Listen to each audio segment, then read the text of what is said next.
Imagine being cast as the villain in someone else's script. Your every move twisted into evidence, your name plastered across headlines as a predator. What if your greatest crime wasn't what you did, but what someone else made the world believe you did? This is the story of Michelle Hadley, a woman framed so convincingly, so elaborately that the world mistook her innocence for obsession. This is Crime Stands Still Deep Cuts. I'm your host, Carrie Drobin. And before I get into it, just a quick note. If you've ever wondered how to spot manipulation in plain sight, how to protect yourself from predators, check out my book, Surviving a Psychopath in Court, in Life, and in Love. Available now on Amazon and the companion masterclass, links below. Let me take you back to 2016. Anaheim, California. Michelle Hadley had ended her engagement to a U.S. Marshal trainee named Ian Diaz. The relationship had soured, but she thought she was moving on. Ian Diaz took his role as a United States Deputy Marshal seriously, so seriously, in fact, that he often wore his uniform even off duty.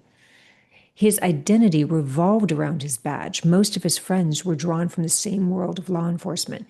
But despite his devotion to the job, Ian longed for fulfillment beyond his work. So at 38, newly single, he did what many do in the 21st century. He went online on a dating site.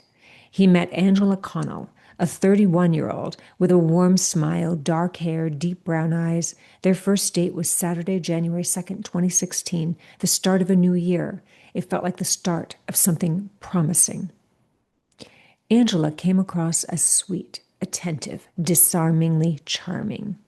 The attraction was mutual, and their relationship escalated quickly, so that by January 29th, less than 1 month after they met, Ian proposed, and Angela said yes.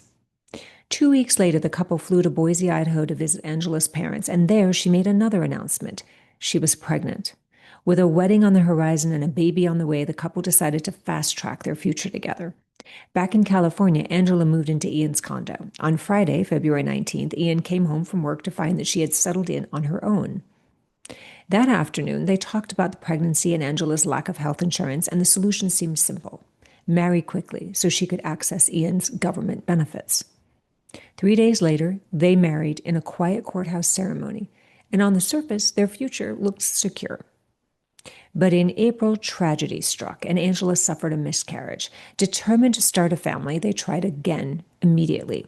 And by May, Angela was pregnant again, this time with twins.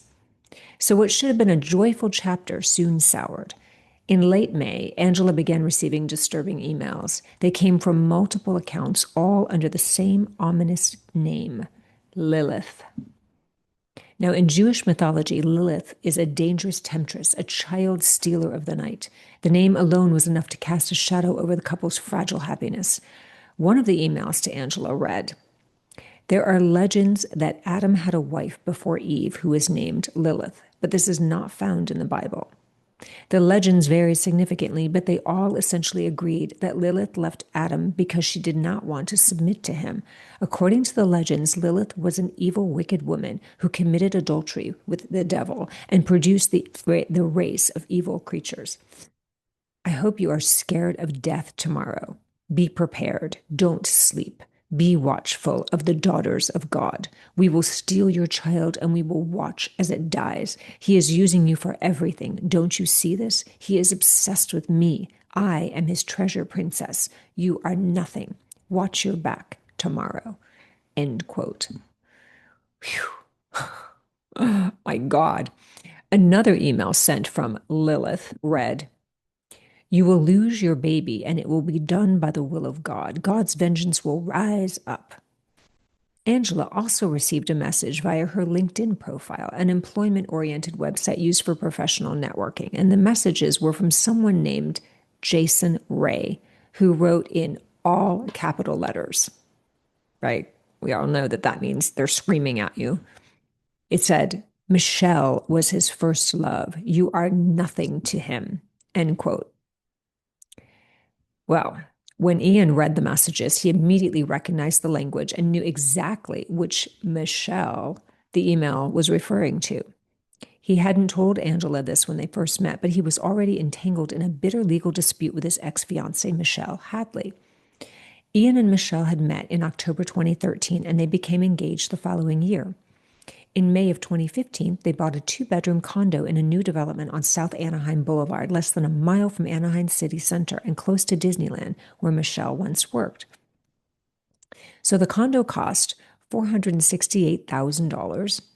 Michelle put down $14,000 deposit. Ian agreed to reimburse her over time, and the couple planned to split the mortgage payments. But by the time they moved in, 1 month later, their relationship was already unraveling. The arguments became constant, escalating quickly, and after barely a month of living together, Ian confided to friends that he couldn't handle her emotional volatility. He took back the engagement ring, and in August of 2015, Michelle moved out. Still obligated to cover her share of the mortgage while Ian remained in the condo, the property became a flashpoint. So within days, Michelle began flooding Ian with emails, demanding answers about the condo and the repayment. I mean, not all of these emails were hostile. I mean, sometimes her frustration was mixed with gratitude when she thanked him for handling her car insurance, for example. But soon, the emails took a turn. And Michelle, air quotes, started referencing the Bible and using grim religious imagery, writing, quote, "Your sins are many, including defiling me and my family with your wicked and evil sexual acts. Your financial coercion and irresponsibility, your gluttony, your greed, your lust, your sloth, your wrath, your envy, and most of all, your pride," right? 7 deadly sins. "I will bring the full force of the law and the word of God against you to judge you," end quote. To this, Ian replied, "I'm not sure how God or the Bible has any relevance to the condo and mortgage."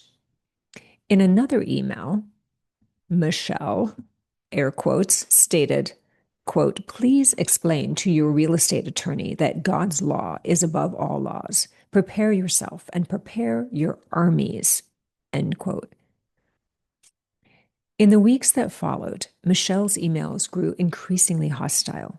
As a precaution, Ian shared them with friends and colleagues in law enforcement. He also sent Michelle a warning, writing, quote, "The Anaheim Police Department, in conjunction with the United States Marshals Service, are fully aware of you, your issues with me, and have copies of every email that we've exchanged since you left," end quote. Michelle, quotes, continued contacting him regardless, and by September 2015, Ian began the process of seeking a restraining order. And in his petition, he wrote, and this is again a quote, "I work as a U.S. Marshal, and after showing my supervisor the threatening emails, he recommended I seek a domestic violence restraining order. Michelle has told me I must comply with her demands or face God's vengeance, calling me Satan and the Antichrist. Because of her emotional instability, history of fits of rage, and self-medication with alcohol, I fear for my safety," end quote. And Ian attached examples of her behavior to support his claim. Angela, his wife, submitted a collection of threatening messages as well and wrote on the petition, quote, "Miss Hadley has been emailing me for over a week, repeatedly threatening my life, my marriage, and my safety while slandering my husband. She has used more than 6 different email addresses to contact me, despite requests to cease communication. I am now afraid to leave my home, have deleted my online presence, and am under severe emotional distress. I fear being raped, attacked, even killed. I have had to uproot my life, missing work at a new job because of this issue. The tone of these emails has escalated, and there seems to be no end in sight," end quote. A court hearing was scheduled, and Angela was granted a temporary restraining order against Michelle. And the following day, Angela received another chilling email. This time, the sender claimed to be watching her leave work. It read, "Let's play a game." On June 6th, another message warned, "You will pay for this. I hope to God you are ready for the pain that I will show you. Burn in the fiery pits of hell tonight. By God's law, you will be heard," end quote. Angela reported the messages to police, who filed official reports against Michelle Hadley for stalking, making criminal threats, and violating a protective order. Meanwhile, Ian's application to assume the mortgage for the Anaheim condo was denied. Under the terms of their agreement, the property had to be sold, with the proceeds divided between him and Michelle. On Friday, June 24th, 2016, police were dispatched to the Diaz's condominium after a 911 call. In an alley leading to the building's garage, they found Angela Diaz in hysterics. Her shirt was torn. She had visible injuries, a bruise on her right temple, red marks on her neck, scratches above her left breast. Angela told officers that she had been in the garage when a man jumped out, dragged her to the ground, and tried to rape her. He fled, she said, only when she screamed. She insisted the attack was linked to the Craigslist, quote, rape fantasy ads, and named Michelle Hadley as the person responsible. That evening, Detective Michael Cooner and two plainclothes officers arrived at Michelle's parents' home with a search warrant for her electronic devices. Michelle cooperated, handing over her phone, her laptop, and iPad, along with all the passcodes. And when Detective Cooner examined the phone, he saw an email from Craigslist asking her to confirm an ad in the, quote, casual encounters section titled Rape Fantasy. This was the ad.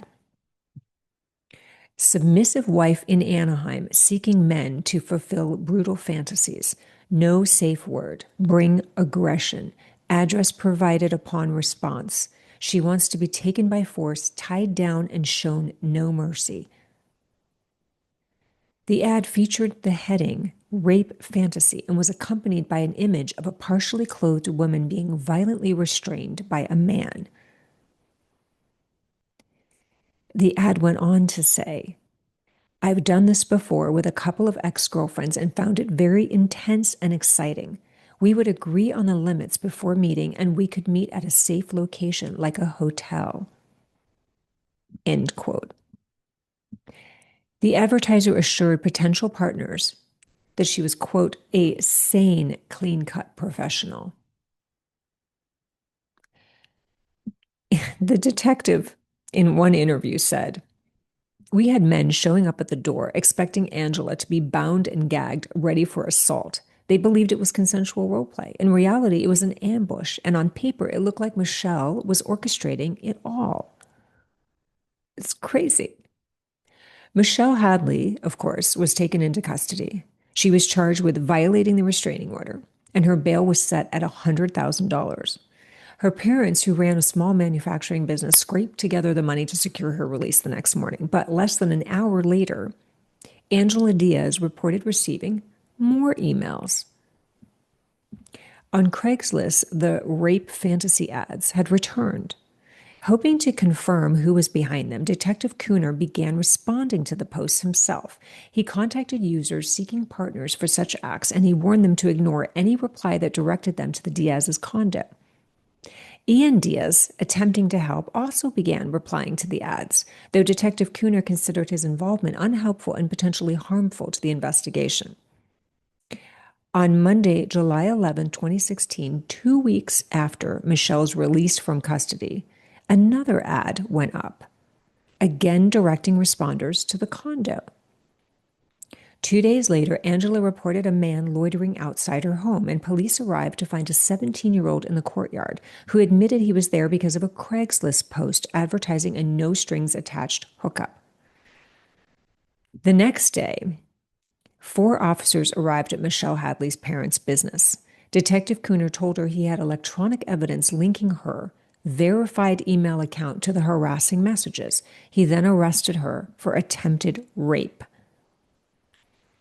This time, the charges were staggering. Stalking, assault with intent to rape, and the commission of a burglary, 6 counts of attempted rape, and criminal threats with intent to terrorize. If convicted, Michelle faced a maximum sentence of life in prison. Her bail was set at $1 million.